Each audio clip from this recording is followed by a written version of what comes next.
Hola, ¿qué tal? Bienvenidos a mi canal donde hablo de temas médicos. Yo soy el doctor Jesús Mauricio Olalde Abarca y he querido resumir algunos temas que son de utilidad para el examen nacional para aspirantes a residencias médicas, el ENARM, por lo cual he decidido crear esta sección llamada Mi resumen ENARM. Básicamente estoy haciendo una recopilación de información relevante basándome en guías de práctica clínica y algunas guías internacionales. En este video abordaremos ictericia e hiperbilirrubinemia, un tema de pediatría. Por favor, apoya este canal con un me gusta, con tus comentarios y comparte este material interactivo con algún colega médico. Imagínate que acude a tu consulta una madre primeriza con un recién nacido a término de 10 días de vida porque detecta en el lactante una coloración amarillenta en piel y mucosas. ¿Tú qué dices? ¿Es adecuado? ¿No es adecuado? Al interrogatorio refiere presentar dificultad para lograr una lactancia materna exitosa y pues este escenario es muy común, así que abordaremos este tema para seguir la mejor conducta para nuestros pacientes. Comenzamos. Definición y fisiopatología. Los recién nacidos desarrollan niveles elevados de bilirrubina. Es sabido que es de 1 miligramo sobre decilitro durante los primeros días de vida, que son mayores a los que presentan el adulto. La ictericia es la manifestación clínica de niveles de bilirrubina elevados en sangre que se caracteriza por la coloración amarillenta de la piel, mucosas y líquidos corporales. Entonces, la hiperbilirrubinemia se define en el recién nacido con más de 35 semanas como una bilirrubina total mayor al percentil 95 del nomograma de butanil. La bilirrubina es un producto del metabolismo de la hemoglobina que llega a generar una circulación.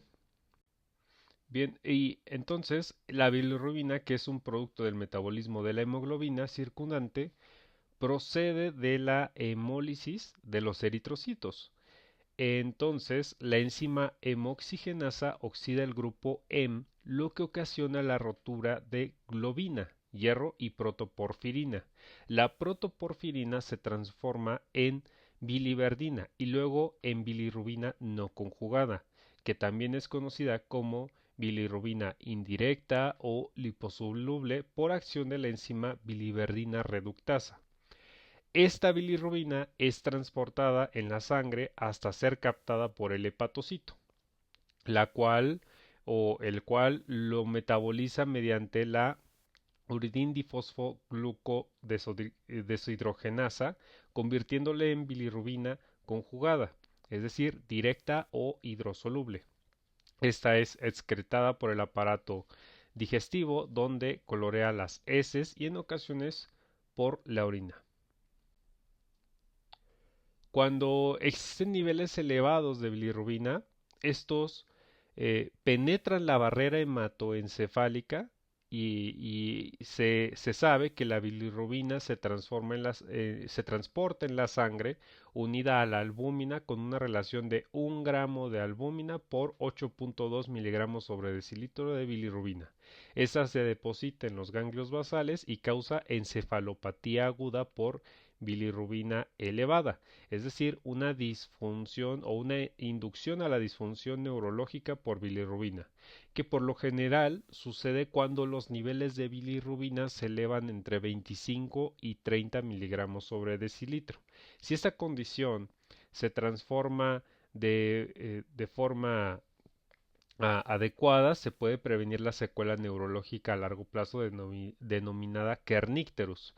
Y aquí tenemos el cuadro clínico de kernicterus, que es una forma aguda o forma crónica. La forma aguda es dividida en tres fases. La primera fase va del primero al segundo día. La segunda fase va del 3 al día 7.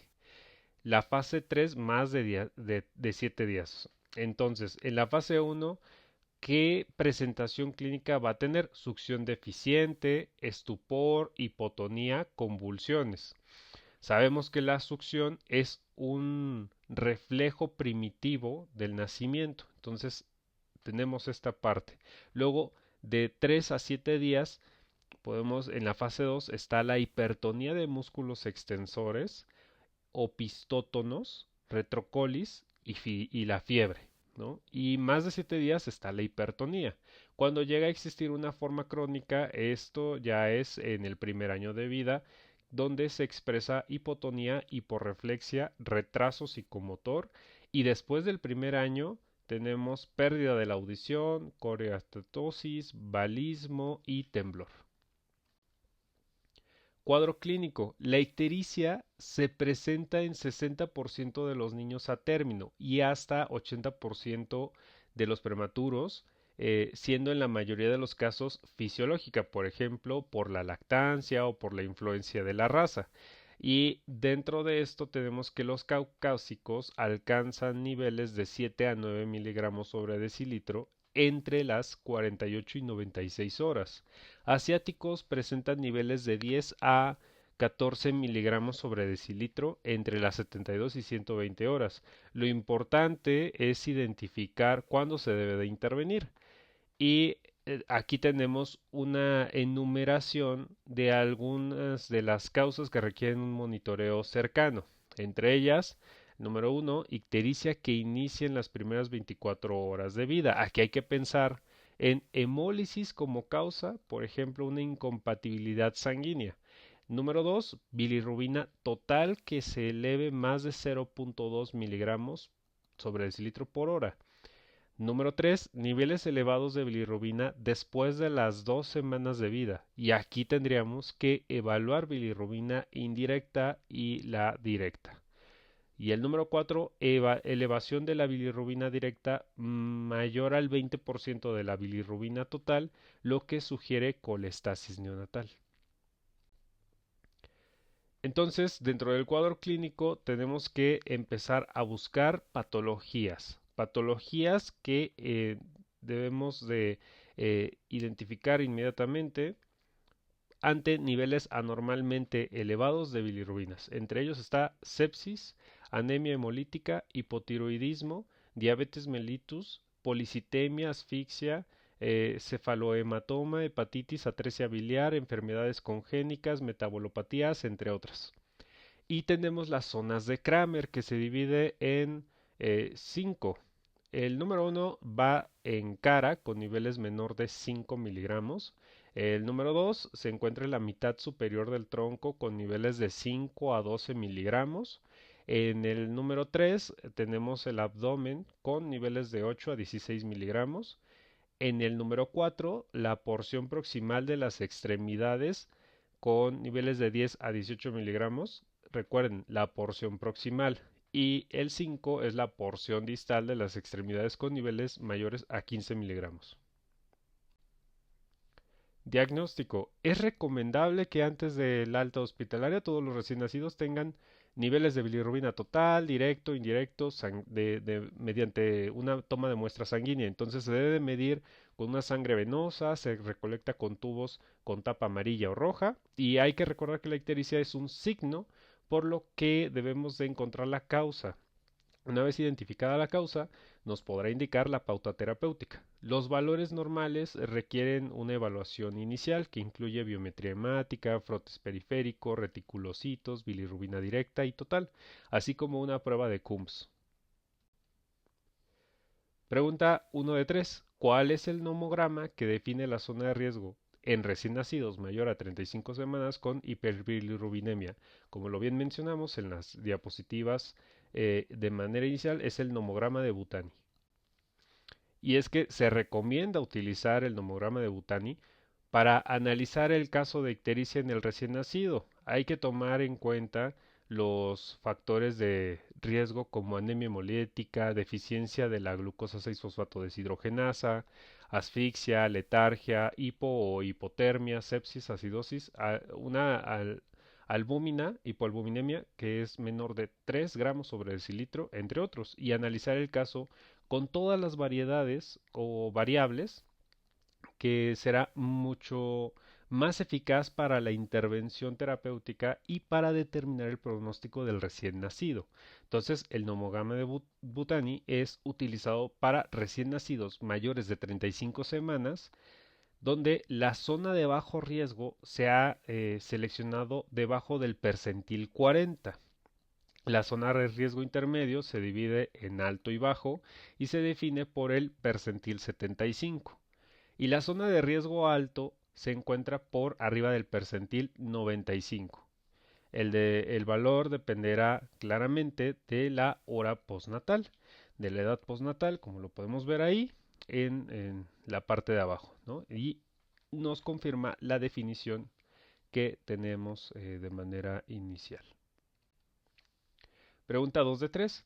¿Qué nivel de incremento en valor sérico, miligramos sobre decilitro, de la bilirrubina total es indicación para fototerapia en el recién nacido a término? Bueno, aquí hay que considerar que un nivel de bilirrubina mayor a 5 miligramos sobre decilitro en 24 horas o un incremento de 0.2 miligramos sobre decilitro por hora es el valor de indicación para fototerapia. Entonces, todo este diagnóstico diferencial se basará en las diferentes causas de hiperbilirrubinemia, la cual se divide en conjugada y no conjugada, directa o indirecta, ¿no?